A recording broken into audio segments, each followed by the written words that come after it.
Hey guys welcome back to Arcane X +1 ഫിസിക്സിലെ ഏറ്റവും പ്രധാനപ്പെട്ട 15 ഡെറിവേഷൻസ് ഏതൊക്കെയാണെന്ന് നോക്കാം. നമുക്കറിയാം ആദ്യത്തെ ചാപ്റ്റർ ആയിട്ടുള്ള motion in A straight line എന്ന് പറഞ്ഞ ചാപ്റ്ററിൽ ഇക്വേഷൻസ് ഓഫ് മോഷൻ അല്ലെങ്കിൽ 3 കൈനമാറ്റിക് ഇക്വേഷൻസ് ഉണ്ട്. ആ 3 കൈനമാറ്റിക് ഇക്വേഷൻസിൽ ഏതെങ്കിലും ഒരു ക്വസ്റ്റ്യൻ നിർബന്ധമായിട്ട് നിങ്ങൾക്ക് പ്രതീക്ഷിക്കാം. V is equal to U plus AT, S is equal to UT plus half AT square എന്നിങ്ങനെ 3 ഇക്വേഷൻസ് ഓഫ് മോഷൻ അല്ലെങ്കിൽ 3 കൈനമാറ്റിക് ഇക്വേഷൻസ് നമ്മൾ ചെറുപ്പത്തിലേ പഠിച്ചിട്ടുണ്ട്.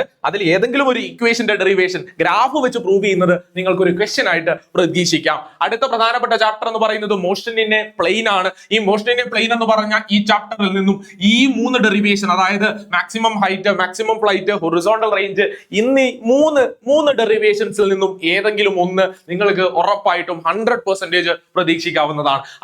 അടുത്ത പ്രധാനപ്പെട്ട ചാപ്റ്റർ എന്ന് പറയുന്നത് വർക്ക് എനർജി പവർ ആണ്. വർക്ക് എനർജി പവറിൽ ലോ ഓഫ് കൺസർവേഷൻ ഓഫ് എനർജിയുടെ ഡെറിവേഷൻ നിർബന്ധമായിട്ടും പഠിച്ചു പോവുക. അതിനുശേഷം നമുക്ക് പറയാനുള്ളത് system of particles and rotational motion എന്ന് പറഞ്ഞ ചാപ്റ്ററിൽ ഏറ്റവും കൂടുതൽ പ്രാവശ്യം ചോദിച്ചിട്ടുള്ള ഡെറിവേഷൻ ആണ് അല്ലെ. നോക്കണേ, ടോർക്കും ആംഗുലാർ മൊമെന്റവും തമ്മിലുള്ള relation tau is equal to dl divided by dt എന്ന് പറഞ്ഞ ഈ ചാപ്റ്ററിനകത്തെ ഏറ്റവും പ്രധാനപ്പെട്ട ക്വസ്റ്റ്യൻ പേപ്പറിൽ നിങ്ങൾക്ക് എന്തായാലും കാണാൻ കഴിയുന്ന ഒരു ഡെറിവേഷൻ ആണ്. സോ എന്തായാലും മക്കളെ, നിങ്ങൾ ഡെറിവേഷൻസ് പഠിക്കുന്ന ഒരാളാണെങ്കിൽ, +1 ഫിസിക്സിൽ നിങ്ങൾ ഡെറിവേഷൻസ് പഠിക്കുന്നുണ്ടെങ്കിൽ നിങ്ങൾ ഈ ഡെറിവേഷൻ പഠിച്ചു കഴിഞ്ഞിട്ടേ മറ്റേ ഡെറിവേഷൻസ് പഠിക്കാവൂ എന്നാണ് എനിക്ക് പറയാനുള്ളത്. യെസ്, അടുത്ത ചാപ്റ്റർ എന്ന് പറയുന്നത് ഗ്രാവിറ്റേഷൻ ആണ്. ഗ്രാവിറ്റേഷനിൽ നിന്നും ആക്സിലറേഷൻ ഡ്യൂ ടു ഗ്രാവിറ്റിയുടെ വാരിയേഷന്റെ ഒരു ഡെറിവേഷൻ എന്തായാലും നിങ്ങൾക്ക് പ്രതീക്ഷിക്കാം. അത് ഹൈറ്റിനനുസരിച്ചുള്ള വേരിയേഷൻ ആകാം, ചിലപ്പോൾ ഡെപ്തിനനുസരിച്ചുള്ളതാകാം. ഇതിൽ ഏതെങ്കിലും ഒന്ന് നിർബന്ധമായിട്ടും ക്വസ്റ്റ്യൻ പേപ്പറിൽ കാണാവുന്നതാണ്.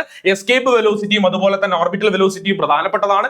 എസ്കേപ്പ് വെലോസിറ്റി എന്തായാലും പഠിച്ചിട്ട് പോകണം. ക്ലിയർ അല്ലേ? റെഡിയാണ്. അടുത്ത ഏറ്റവും പ്രധാനപ്പെട്ട ചാപ്റ്റർ +1 ഫിസിക്സിലെ ദ കിങ് എന്ന് വിശേഷിപ്പിക്കാവുന്ന ഫ്ലൂയിഡ്സ് എന്ന് പറഞ്ഞ chapter, mechanical properties of fluids എന്ന് പറഞ്ഞ ചാപ്റ്ററിൽ ബെർണോളിസ് പ്രിൻസിപ്പിളിന്റെ പ്രൂഫ് നിങ്ങൾക്ക് എക്സാമിന് പ്രതീക്ഷിക്കാവുന്നതാണ്. വളരെ വളരെ വളരെ ഇമ്പോർട്ടന്റ് ആയിട്ടുള്ള ഒരു ടോപ്പിക് ആണ് ബെർണോളിസ് പ്രിൻസിപ്പിൾ. സോ ബെർണോളിസ് പ്രിൻസിപ്പിളിന്റെ ഡെറിവേഷനും പഠിച്ചു പോകാം. ക്ലിയർ അല്ലേ?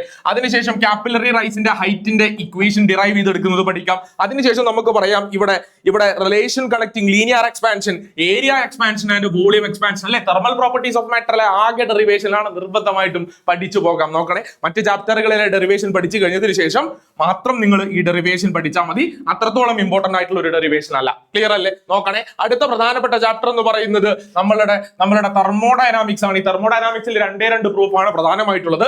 ഒന്ന് work done in isothermal process, രണ്ട് work done in adiabatic process. ഇതിൽ അഡിയാബാറ്റിക് പ്രോസസിനേക്കാളും എത്രയോ എളുപ്പമാണ് ഐസോതെർമൽ പ്രോസസിന്റെ ഡെറിവേഷൻസോ, അത് നിർബന്ധമായിട്ടും പഠിച്ചു പോകാം. ക്ലിയർ അല്ലേ? അതിനുശേഷം നമുക്ക് മോഡ്സ് ഓഫ് വൈബ്രേഷൻ പഠിക്കാനുണ്ട്. സ്ട്രക്ചർഡ് സ്ട്രിങ്ങിന്റെയും ക്ലോസ്ഡ് പൈപ്പിന്റെയും ഓപ്പൺ പൈപ്പിന്റെയും മോഡ്സ് ഓഫ് വൈബ്രേഷൻ കൂടെ പഠിച്ചുകൊണ്ട് 10-16 ഡെറിവേഷൻസ് നിങ്ങൾക്ക് നിർബന്ധമായിട്ടും പഠിച്ചു പോകേണ്ട ഡെറിവേഷൻസ് ആണ്. സോ ഈ ഡെറിവേഷൻസ് ഒക്കെ തന്നെ നോക്കി പഠിച്ചു പോകുമെന്ന് പ്രതീക്ഷിക്കുന്നു. This is Arjun signing off from Arcane X. Bye guys.